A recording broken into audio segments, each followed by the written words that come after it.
Best Training Center for Girls in Joppa. Welcome to Delta Training Center.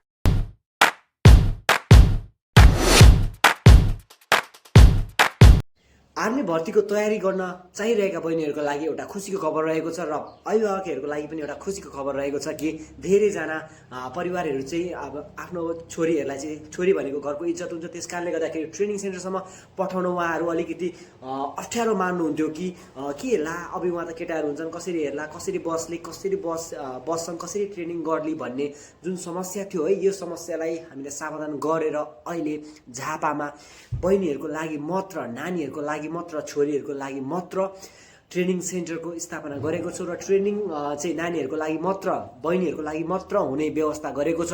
होस्टेलको राम्रो व्यवस्था छ र रेखदेख पनि रहेको छ है। अब तपाईँहरू निर्धक्कसँगले आफ्नो छोरीहरूलाई चाहिँ पठाउन सक्नुहुन्छ है।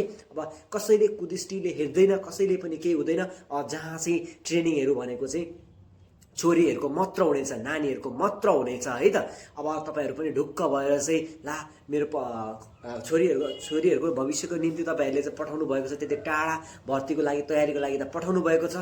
ला मेरो समाजले मेरो छोरीको बारे के सोच्ला, पल्लो छिमेकीले के सोच्ला भन्ने समस्याहरू थियो भने अब चाहिँ कसैले पनि तपाईँहरूको पनि कुरा काट्दैनन्। अब छोरीहरूको लागि मात्र भनेर ट्रेनिङ सेन्टर खोलिसकेको छ। तपाईँहरू निर्धक्कसँगले नानीहरूलाई पठाउन सक्नुहुन्छ र मुनि दिएको नम्बरमा चाँडोभन्दा चाँडो कन्ट्याक्ट गर्नुहोला र चाँडो आउने नानीहरूको लागि विशेष छुटका साथ एडमिसन भर्ना सुरु भइसकेको छ जानकारी गराउँदछु। यति भन्दै आजको साँच्चै नै राम्रो सूचनाहरू आए जस्तो मलाई लाग्यो र आएमा धेरैजना बहिनीहरू समक्ष यस भिडियोलाई चाहिँ सेयर गरिदिनु होला है त। हस्त, धन्यवाद।